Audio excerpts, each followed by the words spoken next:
They pursued austerity as a political choice, specifically because they knew it would benefit rich people. If you were to call this trickle-down economics, which it seems to be even worse than, to be honest, you want to see economic illiteracy continuing to believe in the value of trickle-down economics, that you can build economic growth just by giving rich people more money.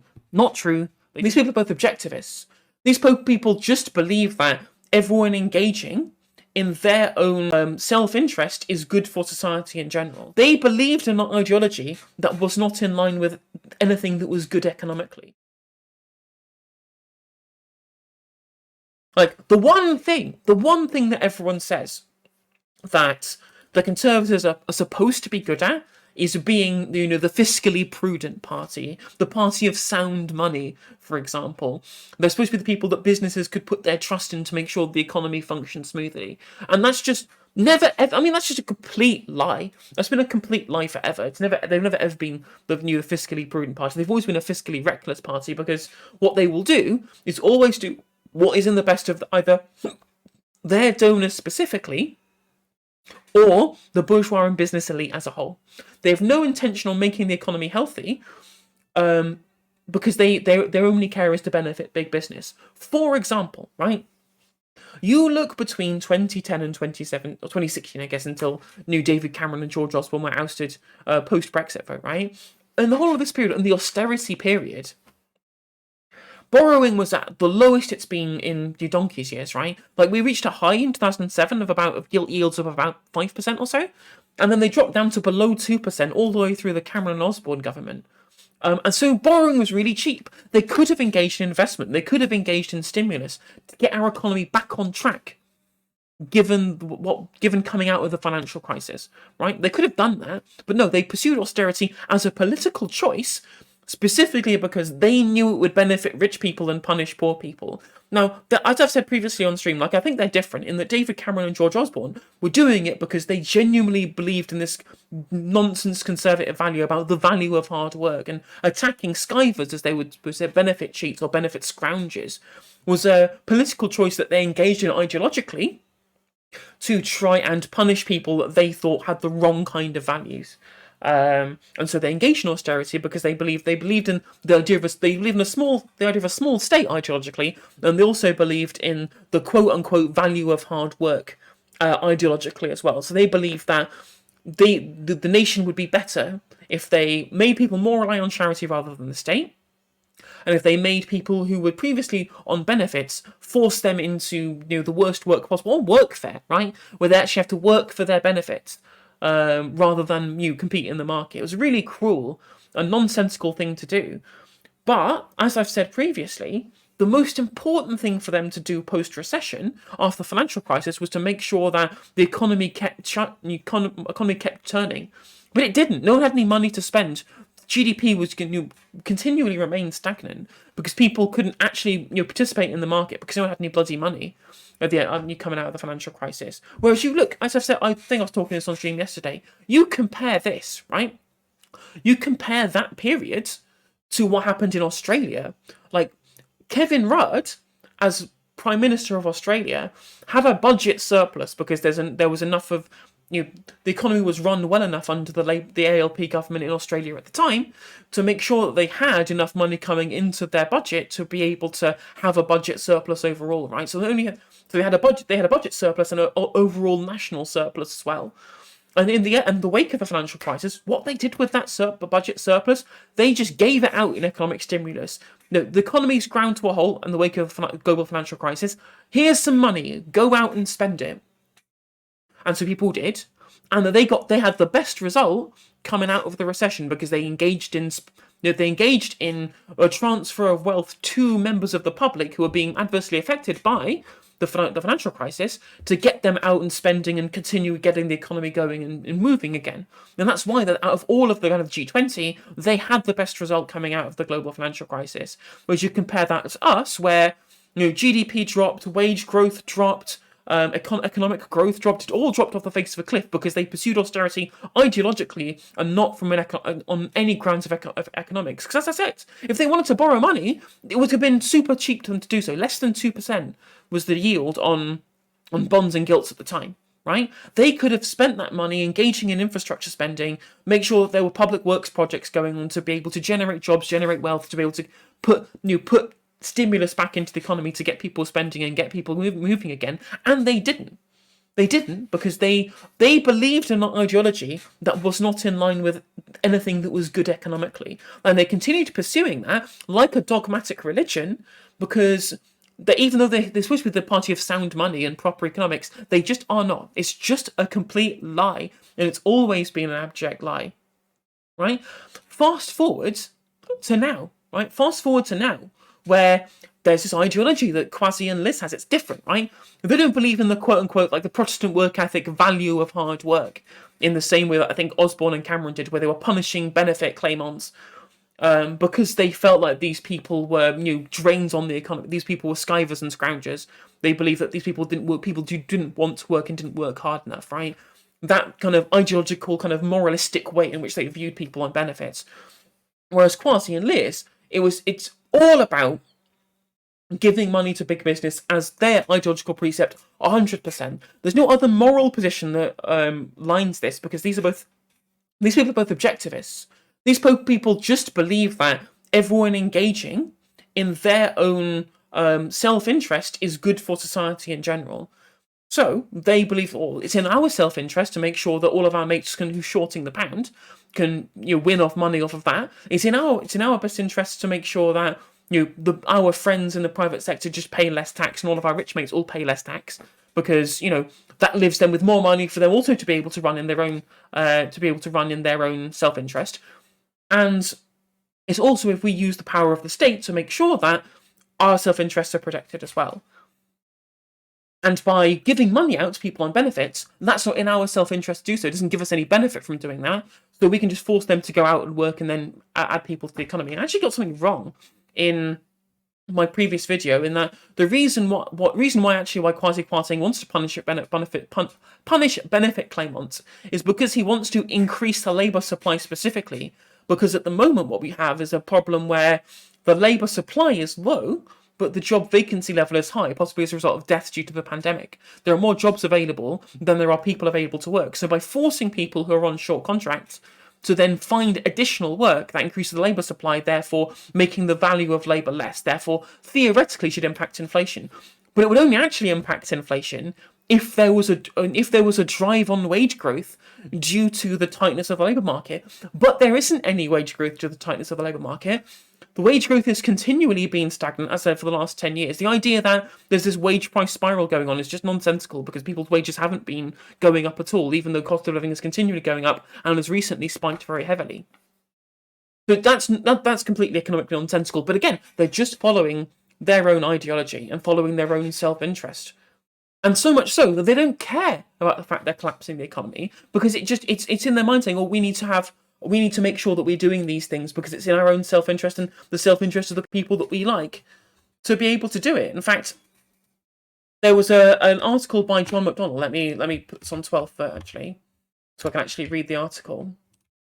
It's by John McDonnell actually, talking about how the radicalism needs to be matched with credibility. I think that's a really important thing, right? In that Kwasi Kwarteng and Liz Truss, they are economic radicals in that way. Not based off any actual, empirical evidence or any data or anything like that, but just because they have this, essentially a radical moral ideology of objectivism, which is different from the kind of old school conservatism of people like Osborne and Cameron, this kind of Protestant work ethic type stuff. And the reason why the markets are collapsing is because they actually have no faith in them. There needs to be some level of credibility built into that. And this is John McDonnell talking about the idea that, you see, very early on in Jeremy Corbyn's Labour leadership, the media ran a story after story predicting that our expansionary economic programme would cause self-defeating run on the pound. I made it clear that I didn't believe this would happen, but that we would be scenario-plying for all eventualities. Some commentators then argue that this was a major faux pas, inferring that we had accepted a sterling crisis was inevitable. Well, obviously that isn't the case. But the thing is that, even coming up into 2017-2019 election, there was this open letter from economists essentially saying that, there was, method to what Jeremy Corbyn's plans were, right? It wouldn't really properly benefit the richest in society, right? But there was economic merit to what they were saying, and that this idea that they were going to crash the pound was never really a thing there was ever any real threat of. This was far from the case because the scenario planning undertook was spending hour after hour in the city talking to asset managers and investment advisors asking the question, what would cause a run on the pound and how do you prevent it? The response was always the same. The markets do not like surprises. They want a degree of certainty and predictability. As Richard Wolff says, like, big corporations don't really like markets in general. They like plans. They like economic plans because they don't want to deal with uncertainty, right? They just want to continue the money train churning and churning in. That's why things like, as much as I disagree with the Dengist approach to workers' rights and stuff like that, the Dengist approach to a kind of state-oriented market economy is much more financially viable than just a free market, laissez-faire hellscape that essentially we're going to be moving towards, because people, by having the state there, a robust state available to direct the economy, it gives the private corporations the understanding that there is some level of market predictability and market certainty underpinning that to make sure that the levers of profit continuing to function. Last week it became clear almost instantly that the new Chancellor had not prepared the ground for the most radical right-wing budget in recent history. There was a significant difference between pulling rabbits out of a hat and delivering a high-voltage electric shock. The scale of the effectively unfunded tax cuts stunned by many on the Conservative backbenches. Forecast additional borrowing of $72 billion this year alone caused a loss of nerve, even among the Tory old hands. The grotesque unfairness of cutting the taxes of millionaires when wages are being restrained spooked many Conservative MPs from the so-called red wall seat. Well, again, it's the idea that the Conservatives know the British public expect the state to do certain things. They've not properly manufactured the consent of people into thinking that the state should be completely torn away, right? People expect the state to do things, but their paymasters expect money to filter into their pockets. So the only solution to this, by doing so, is to engage in more borrowing. And what they've done is, after just committing to a huge amount of borrowing because they absolutely refuse to windfall tax energy providers, right? All they've done is then push up the cost of borrowing as the gilt yields have spiked to almost 5% again, to almost a 15-year high at this point, making borrowing as expensive as it could possibly be at the time at which we have to rely on huge amounts of borrowing based upon Liz Truss's plans to deal with the energy crisis. So it's a traumatically bad economic policy.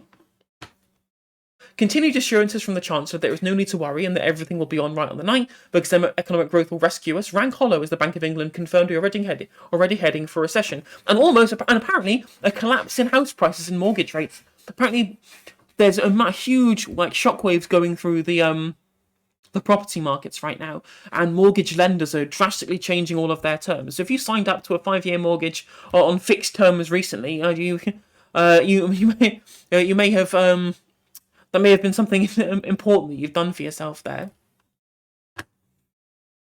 The fiasco has been created because Liz Truss and Quarting are amongst the last adherents to neoliberalism left standing. I disagree, actually. I think it's important that we draw a distinction between neoliberalism and anarcho-capitalism or libertarianism, I guess, or minarchism is probably closer to what Truss and Quarting actually believe in. Because at least neoliberals understand that their function of the state is to strip away the ownership of the state and the welfare of the state, but use the power of the state to obviously maintain property rights, but then also to engage in some level of interference into the market to be able to maintain competition, right? That is the central tenet of neoliberalism as a philosophy, to remove the ability of the state to engage in spending to be able to create a state sector, either whether it be by state ownership, by state run markets, or by giving out welfare payments, things like that. That's where they buy into Hayek and economic calculation problem style stuff.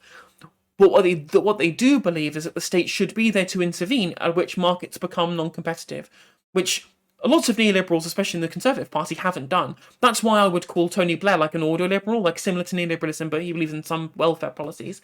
Because Tony Blair did engage in, and Brown also, did engage in some level of market interference to maintain competitiveness. Look at what happened in the wake of the global financial crisis, where we took public ownership of Royal Bank of Scotland, specifically so that you could maintain these markets and maintain the competitiveness of those markets in those cases. And that's what the Labour government really did. They were the true neoliberals.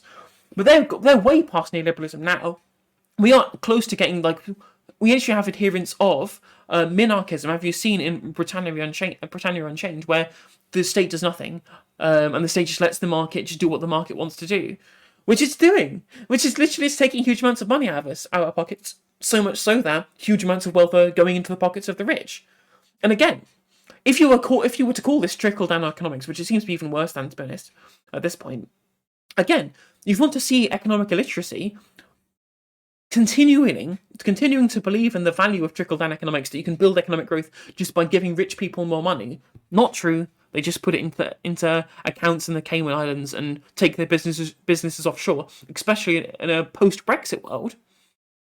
That does not create economic growth. The only policy I've seen from Liz Truss that actually engages in economic growth, as I've mentioned before on stream, is laxing laws around immigration to get more migrant workers in. That will increase growth. Right? We need the population, considering our issue we have with birth rates and the issue that we have with all the deaths due to the pandemic and the issues that we have with immigration post-Brexit. Like, that's the only policy that we've seen that actually is there to increase growth. But the idea that you can just give more money to rich people and it will A, make everyone better off, and B, increase growth has not worked. It's not worked for the last 43 years. And if you think that that's the case, you need your head checked. You're just wrong if you think that that's the case. And again, it just shows you that the Tories do not know what they're doing when it comes to growing the economy or creating a good economy or creating an economy that works, right? Like, even if you're just looking at this from a purely economic perspective of an economy that functions in the best manner possible, it's just not true. It's not equitable, it's not fair, it's not good, and it doesn't lead to proper utilitarian outcomes. No matter what kind of moral framework that you're looking at this economic policy from, right? It just fails on every single possible metric. The fear now is we may be witnessing a rerun of the IMF intervention as the bank demands fiscal austerity and imposes interest rate rises that cause a deeper and longer recession. We may also soon recall the story of the Callaghan government, which stumbled on for 3 years, eventually to lose office, divided and exhausted. Although the Truss administration's catastrophic combination of incompetence and zealotry could provide Labour with an election victory, in the meantime the British people will experience a greater hardship during the cost of living crisis.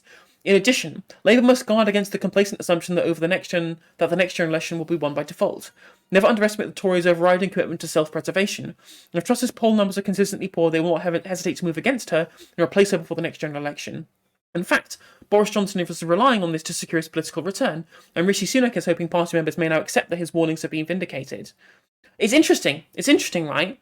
Considering that Rishi Sunak was essentially saying all of this from the start, right? Rishi Sunak was essentially saying for the entirety of the election campaign that Liz Truss's promises for the economic policy were completely unfounded. That she didn't know what she was doing. She was going to she wasn't going to fix the economy, and that the corporation tax rises were necessary to be able to put money back into the exchequer post-pandemic, and that her unfunded promises were never actually going to be able to give us the economic future that she promised us. And all of the Tory voters, remember we watched all of the coverage of all of the Conservative members at the hustings coming in and saying, well, I'm going to support Liz because I believe that she has the most, what was the word that they use? The most positive outlook. She's the most one who's the one giving us the most hope for the future, who's giving us the most, she's the person who believes the most in her own plans, right?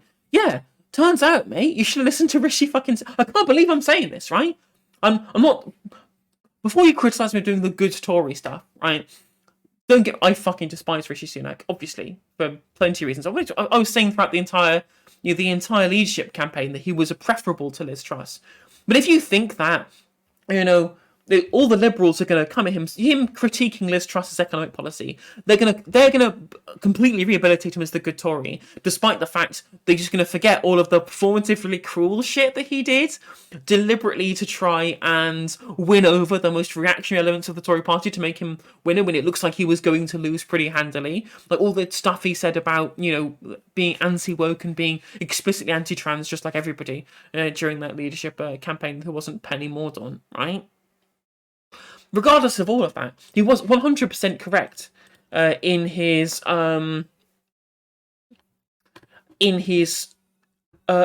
appraisal of Liz Truss's future economic plans. So much so, in fact, here is an article from The Spectator trying to critique his explicit position at the time. There will be a run on sterling, the gilt markets will be in free fall, and the FTSE will tumble as global investors take fright and sell off every form of British asset. It might take only a few days, or the government might stagger through until the end of September, but before long, Liz Truss and her new Chancellor Kwasi Kwarteng will have been forced to call in the IMF to stabilise a collapsing economy. That is, at least, according to former Chancellor Rishi Sunak. With just a few desperate days left in his Duma leadership campaign, he has declared his opponent's tax and spending plans so wild and reckless, they'll risk a full-blown sterling crisis, the sort we've not seen since the 1970s. Well, look what happens. He was just 100% right. You gotta, real recognise real at the end of the day. He said that. I agreed with them at the time. We both agreed that the economic orthodoxy of low corporation tax, for example, wasn't something that was going to lead to future economic growth. We both knew this, right?